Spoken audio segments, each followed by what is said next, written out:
Hey, what's going on, everyone? This is Mitch. Good Saturday evening to you all. Hope you guys are doing well out there. If had yourselves a great day and a great weekend out there so far.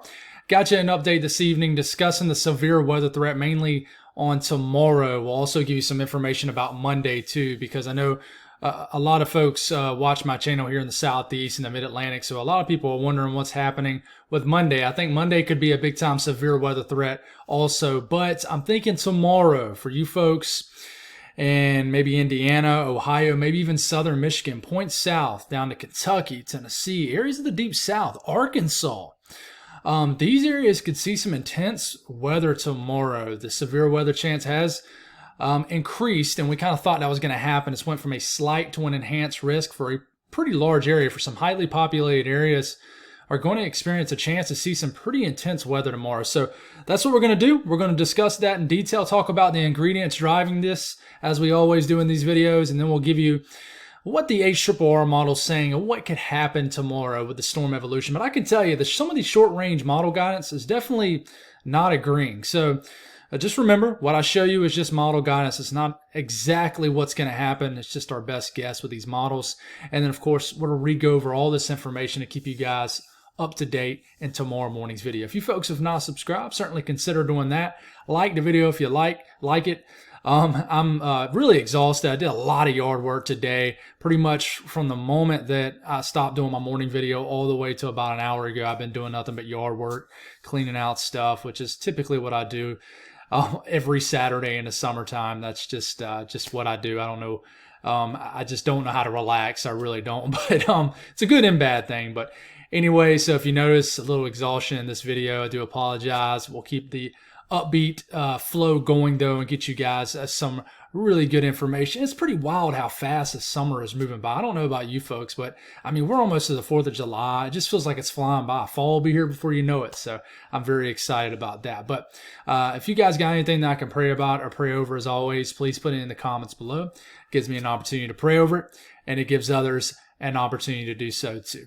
If you ever consider joining the channel, join tab's right here. Join tab is under the video. I got around 30 members right now, trying to get to 40 by we get to around September. It's kind of a far-fetched goal, but I'm shooting for it. So if you ever consider doing that, it's just a great way to support what I do each and every month. So thank y'all, people who do that, as always, and thank you for making these videos part of your routine for anybody and everybody that does watch. So let's get rolling. Storm Prediction Center for tomorrow. I want to note there's severe weather ongoing right now. We've already had a couple tornadoes in Minnesota. I can tell you June has been very active in regards to severe weather, more active than May was. It's been a very active month just for some unusual areas, especially last week. But this week, it's been active for your usual areas that are active, like the plains of eastern Wyoming, areas in Nebraska last night, and then Minnesota throughout the day, Iowa. So just be careful. The same information I talked about in this morning's video still applies. Be careful if you're in western areas of Illinois, maybe northern Missouri later on here in the overnight hours into tomorrow morning. But for tomorrow, we have an enhanced risk for severe weather. This is in that orange area. That's a level 3 out of 5. This is definitely different from what I showed you guys this morning. And look at the slight risk. Extends all the way up to almost Detroit. It does extend up to Cleveland, Ohio, almost all the way down to the Gulf coastline. So one of the biggest things that's changed is the slight risk has been extended further into Arkansas and much further south. And I think I'm telling you, watch out Arkansas and the Deep South. I think we're going to have some pretty disruptive storms in the Deep South tomorrow also. Of course, most people are focusing in on areas of the Ohio Valley, Kentucky, and areas of Tennessee. But man, watch out down here. I would not be surprised one bit if the enhanced risk gets extended a little bit further southwest. We'll see what happens, but let's not focus too much on that right now. But as far as what the risks are, there's a 5% risk of a tornado within 25 miles in a given location in this brown area. This does include Louisville, Bowling Green, pretty much all the way over to Lexington, Kentucky, Frankfort, and everybody in between. It doesn't quite make it to Evansville. I think the storms will get really bad just east of Evansville. Of course, can't rule out any storms for you guys at all. It almost extends down to Nashville. Then you got the 2% risk in the green. The wind threat, we talked about this in this morning's video. We knew this was going to increase. This is not like the Storm Prediction Center is behind the 8 ball by any means. It's just they wanted to see a little bit more confidence. And I can tell you, I really think this 30% chance gets extended down to Arkansas, maybe even all the way down to Memphis. We'll see. We'll see, though. That would warrant an enhanced risk in those same areas. But right now, there's a 30% risk of winds exceeding 50 knots or higher, 55 to 60 miles per hour, basically from Columbus, not quite to Columbus, but you might as well say, all the way down to Nashville, Tennessee, and everybody in between, okay? That includes Lexington, Frankfort, Bowling Green, many areas, Dayton, Ohio, okay? They have not issued a hatch risk of significant weather, of significant wind yet, but that could change if confidence increases. I don't want to ignore these areas. You got a severe risk right here again tomorrow in areas of southeast Wyoming, and then even a severe risk in Idaho and Oregon. Won't talk much on that in this video, but the hail threat for tomorrow, not only do you have the huge area basically that expands over the entire slight and enhanced risk of a 15% risk of hail exceeding 1 inch in diameter or larger. In this area right here, the hatch risk, remember, that is a 10% risk of significant hail. And I think this is going to verify Arkansas, northern Arkansas, all the way in the southwest portions of the state. I'm going to talk about it. I don't want to get too far ahead of myself. I think Arkansas is a state that's not getting mentioned enough for some pretty rough weather tomorrow afternoon and evening. We'll talk about that here in a second. But there is a 10% risk of significant hail, and that is 2 inch in diameter or larger in both of these areas. So you could have a wind-driven hail kind of situation. Let's talk about the ingredients. And I know this is kind of the part of the video where a lot of people, I'm not assuming, I'm not going to assume what you're thinking, but a lot of people tune out. They just kind of want to know what's going to happen. But, you know, I'm never going to shy away from doing this. That's why my videos are always 20 to 30 minutes long. I like to try to explain what's driving these setups in a way where you guys as the audience can understand. So you're going to see a bunch of purple, even some pink come on your screen. Think of that, this is wind energy. So this is winds at 500 millibars, several thousand feet up in the air. It's what we call the mid-levels of the atmosphere here. We talk about the low levels too. If you look at this area, that's 850 millibars, 700, which is a little bit higher up, and 500. I know you're thinking, well, the number's decreasing. Why is it going up? That's just how it works when you compare millibars to feet as far as height. But this is the mid-level jet. So think of this as you got a lot of flow in the upper levels of the atmosphere. You got a 70, 80 knot low-level jet flying just north of St. Louis as we get into the middle of the day tomorrow. And then you call this basically an entry level or a jet streak that's moving at this area. And this is kind of the entry to it. And usually when these come and you have the front end of this is when you have the lift and the explosive initiation of thunderstorms. And that's what's going to happen in these areas. If you see these lines and then they kind of bubble up like this and kind of go and dip and things like that, that tells us that you're having some initiation in the atmosphere. And this is tomorrow evening, getting to about 6, 7, 8 o'clock in the afternoon and evening. And basically, if we go all the way out to about tomorrow, late afternoon, evening, you see, you got a 50, 60 knot mid-level jet flying across areas of Arkansas, Tennessee, central and western Kentucky, southern Indiana, southern areas of Illinois. And I know you're thinking, well, there isn't a severe weather chance in Missouri tomorrow. Well, just because you have these kinematics, which is what we call the wind energy, sitting here, that doesn't mean that you're going to get severe weather. You're probably going to have some breezy conditions in Missouri tomorrow, but what happens is more stable, dry air moves in. So that's not what you see on this map, but I'll show you on the next one where the more stable air is. But think of this as what you're seeing, all this purple that I'm trying to explain to you guys. It's a lot of wind energy. So all this wind energy in this entire region down here is going to combine with what we call thermodynamics, which is your dew points. Think of that as humidity in the atmosphere here. Your CAPE, usually the higher your dew points, normally, the higher your CAPE. Lapse rates too come into this, which is kind of the dry air and cool air aloft. If it cools really quick, the higher up you go. Very fast, that means you have good lapse rates, which creates more CAPE, more ingredients for fuel to these storms in the atmosphere here. And normally that creates some large hail scenarios. You'll have that in this case. But these storms will explode somewhere into here tomorrow. So a lot of kinematics to work with in the upper levels of the atmosphere here. It's just in the low levels do you have enough oomph. You can have a bunch of winds aloft, way up in the atmosphere here. But is anything turning with height, which is that directional shear? And I don't think we'll have a ton of that tomorrow, but we're going to probably get some tornadoes tomorrow. But we look at dew points, that surface moisture. We'll start this off tomorrow morning. If you look right into here, I'll stop it. This is about mid to late morning tomorrow. Look at these dew points in the 50s in Missouri. That's cooler, dry, stable air. These aren't temperatures. It's dew points, okay? But if you go right into here, this air mass is moving ahead of this trailing surface front initiated by this low pressure up here and associated with this upper level low and associated low pressure. This is moving in, and this is basically yanking up this moisture out the Gulf. And you're going to have dew points probably into the low 70s as far north as Indianapolis, maybe even northern Indiana tomorrow. So you got ripe conditions building. It is going to be downright humid before these storms in western Kentucky, southern sections of Illinois and Indiana. The moisture really builds into Ohio. You'll notice it gets probably more humid throughout the afternoon and evening in Ohio. But look at these dew points. I mean, this isn't totally unusual. We're in late June at this point, but dew points are probably in anywhere from the low 70s to maybe upper 70s. So to me, that's going to symbolize some pretty explosive Cape. Of course, down here in the deep south, dew points in 70s is pretty common this time of the year, very seasonal. So if you notice, there's a big cutoff where dew points drop from the 70s like to the 50s. So that's your trailing cold front. So anything around along that and just east and southeast and south of this, you've got plenty of moisture for this to work with, and you're going to get some big storms in Arkansas.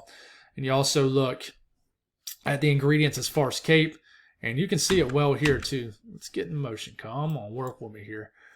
Sometimes you got a baby pivotal weather. I love the sight, especially when you're talking severe weather, but it is very tedious here. But you're getting into about mid-afternoon. Look at these Capes. I mean, look at these Cape levels. 2,500, 3,000 joules per kilogram in spots. They really explode and get going in the eastern sections of Illinois, builds into Indiana. It's already sitting pretty here along the Mississippi River, Mississippi Valley, all the way to the Delta. I mean, midday, you already got Cape values, mixed layer Cape building above 3,000 joules per kilogram. You're thinking, Mitch, what are you even talking about? Well, if you don't know about Cape, that's just basically think of this as storm fuel in the atmosphere here. The higher these numbers that you see, the more fuel to the atmosphere here is for these storms to really fuel off of, okay? But that doesn't always mean you're going to get storms. You can have what we call a cap, and we've talked about that many times, basically an area of warm, stable air aloft, where you can have a ton of storm fuel south of that area aloft and even above it. But that cap prevents storms from really exploding in the updraft and building here. But that's not going to be that much of a player tomorrow. But we'll see what happens here. But, you know, we get into about the afternoon hours, and the storms are starting to explode here in North Arkansas. And basically what I'm trying to say here is plenty of Cape in the atmosphere here for these storms. So you can check that off the box. Thermodynamics will be there tomorrow. That's why you have, you know, an increased chance for severe weather. That's why you have the enhanced risk now. So let's talk about Illinois, Indiana, Ohio, Kentucky first. I know you still see Tennessee on your screen too here. That's going to be in the next thing. So I'm not going to mention Tennessee much, but obviously Tennessee has a big severe weather threat tomorrow. What I'm watching tomorrow morning is an area of storms that's going to be ongoing. Probably somewhere, maybe around the Evansville area, western Kentucky, maybe central Kentucky. There might be some storms in Ohio and western and northwest sections of Tennessee. But you keep this going, right? This heads on off down and continues to go southeast into Tennessee, and then eventually probably weakens.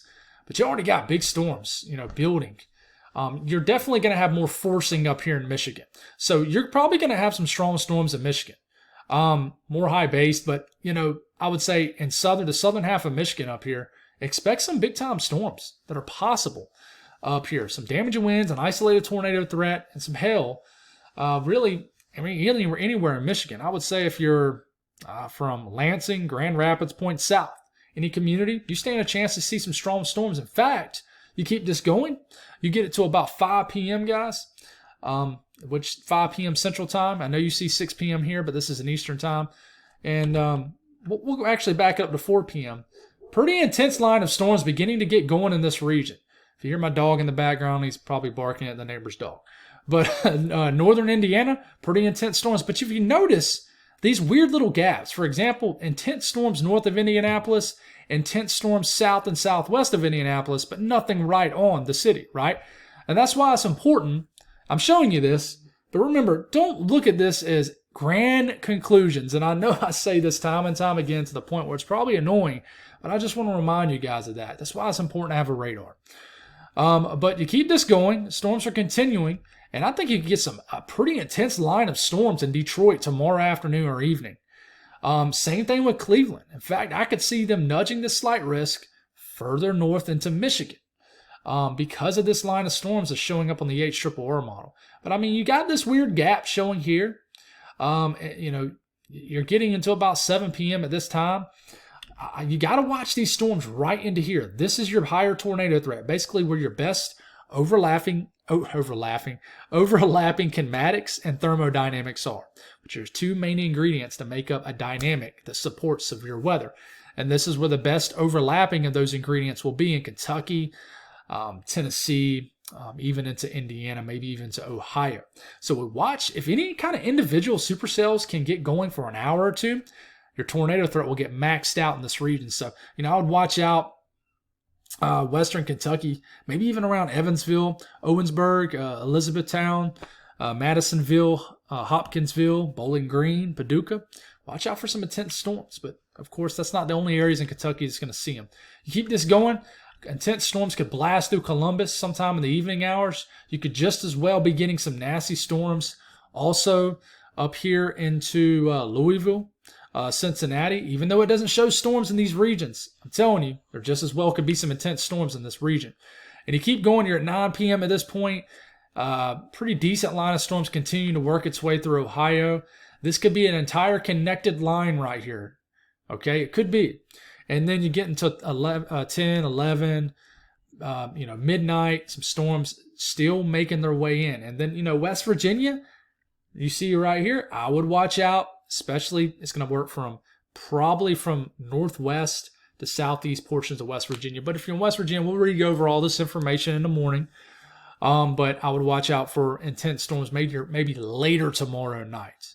We keep this going, and then, we're pretty much done with it. So the updraft helicity swath, which, as you know, for most people who's been tuning in for a while, this symbolizes a spin in the atmosphere here. Which storms are rotating? I really like some storms to be rotating along this line that sweeps across Indiana. Better forcing up here allows for these storms to take a linear structure very quick, which means more of a line of storms. That's basically what that means. Now down here, you could have some isolated cells you watch out for. It's just one run of the HRRR model. It did pretty decent in Wyoming yesterday and areas of Nebraska with this. But, watch out, my friends in Evansville, Owensboro, any small towns or communities in far southern Indiana, and northwest sections and western sections of Kentucky. The HRRR model is really liking a few storms in here to really be spinning. And it makes sense because if you look at your tornado threat into here, it's actually a little bit east of what it's showing, but still, I mean, it shows it going into that region right into here. This is the 5% chance right into here. So it would make sense. You look at these wind speeds with this, okay? We're getting into tomorrow afternoon as this line of storms begins to get going. It's already gusty where there's no storms back here, but it's gusty. You got wind gusts pushing 20, 30, 35 miles per hour. But here comes these storms. They might really get going just off Lake Michigan. And, if you look at these winds here, down here, this is mile per hour. You already got some pretty intense storms firing up here in southwest areas of Michigan. Watch out, Kalamazoo, Grand Rapids, some intense storms, with winds gusting to 40, 50 miles per hour. And then, man, you go to the next frame, it's around 4 p.m. I mean, look at these storms around Fort Wayne, Indiana. Wants to show you a 70 to 80 mile per hour wind gust in some of these storms. Now, a lot of times this is way too high. It never verifies being this high, but it tells you, hey, the idea is here. It really shows some intense storms also in the Boot Hill, Missouri. I mean, that's like an 89, 90 mile per hour wind gust with these storms. I don't think it's going to be that bad, but in general, it shows you the idea that some of these winds with these storms are going to be quite intense. Watch out, Detroit, 6, 7, 8 p.m. tomorrow night. Around this time tomorrow night, you can have some storms that move through to produce some damaging winds. Cleveland, Dayton, Ohio, Columbus, and we definitely will watch down here too. Show some intense storms as we get right around with the where the sun sets in Kentucky. Actually, it's pretty cool. You can see the cold front right in here. But anyways, these winds will produce the potential for damaging winds in this region. We go down here to the deep south, and this is also including Arkansas. Okay, we'll back it up here. All right, we're already dealing with some storms throughout the morning hours, probably in areas of central Tennessee. Maybe Huntsville, Alabama, get some storms right around lunchtime tomorrow. This same line of storms will regenerate.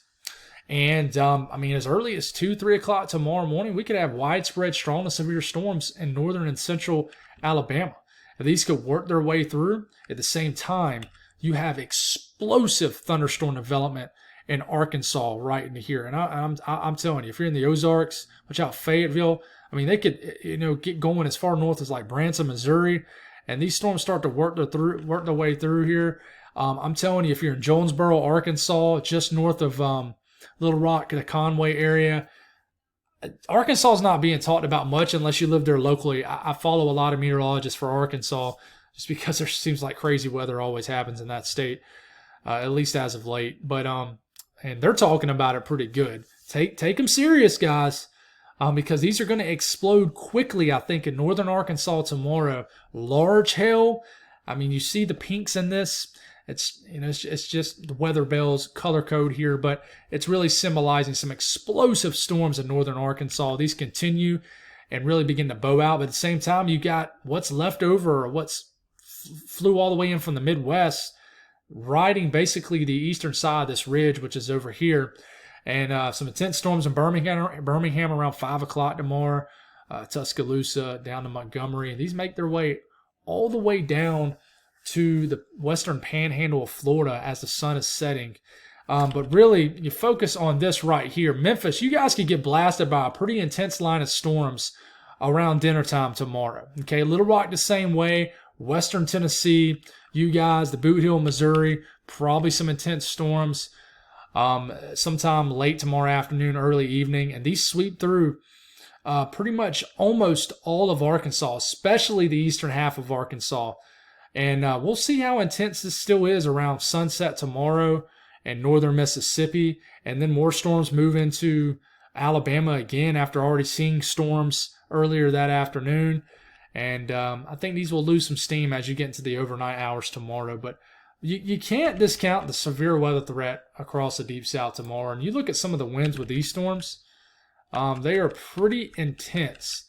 Look at these storms here in northern and northeast Arkansas, producing anywhere from 60, 70 mile per hour winds. I mean, this pink right here, that's like 80 to 90 mile per hour wind gusts in around the Jonesboro area. I'm not predicting that to happen, but I'm just saying be careful.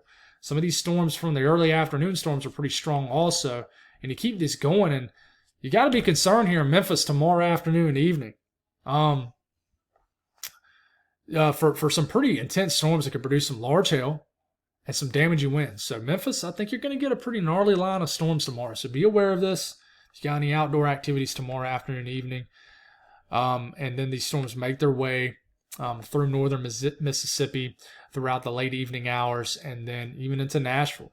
You guys get some nasty weather probably into, even though you have the enhanced risk into Nashville. I don't want to discount you guys and not talk about you guys, but I would say Nashville, you could deal with some storms tomorrow morning as you're waking up about mid-morning. And then Nashville, you could get hit again. You might not get nothing the rest of the morning into the afternoon hours. And then by the time you're kind of settling the kids down, you're for bed, or you're having dinner or whatever it may be, some more storms work their way through maybe late in the afternoon, late evening. So we'll see how that unfolds. But intense winds with these lines of storms tomorrow evening, sweeping through northern Mississippi, then central Mississippi, and I think this will lose some steam. So that's how tomorrow could unfold. We'll briefly discuss day 3, which is our Monday. Huge slight risk from Columbia, South Carolina, almost all the way to New York City, and everybody in between. Some big populated areas in this region. And really the storyline on this one is it's from the same system, but I don't think you're going to have a huge tornado threat with this. I think they'll issue a 2% risk as we wake up tomorrow morning. Could end up getting a 5% risk.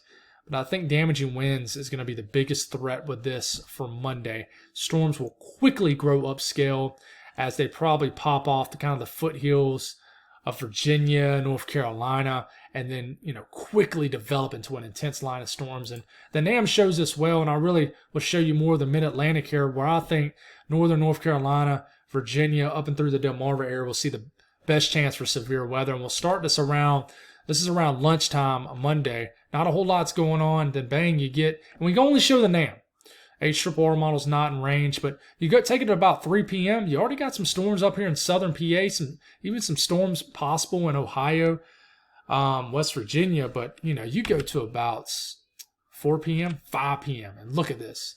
Intense line of storms developing quickly and growing upscale. Basically, lack of no cap in the atmosphere, meaning you pretty much got a saturated column up here, meaning nothing is basically stopping the atmosphere up here from having widespread showers and severe weather.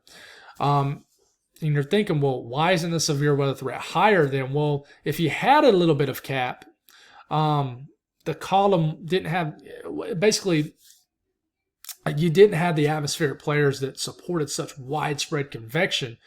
You could have maybe more of a discrete thunderstorm mode, meaning more discrete supercells could take more advantage of the dynamics in the atmosphere, the kinematics and the thermodynamics. But you're not going to have that. You're going to have a bunch of storms merging together, which basically is going to enhance the damaging wind threat. And you see this intense line of storms blasting through Washington, D.C., Roanoke, Richmond, Virginia, the Delmarva region, all the way down to Raleigh, Norfolk. We'll get it probably Monday evening.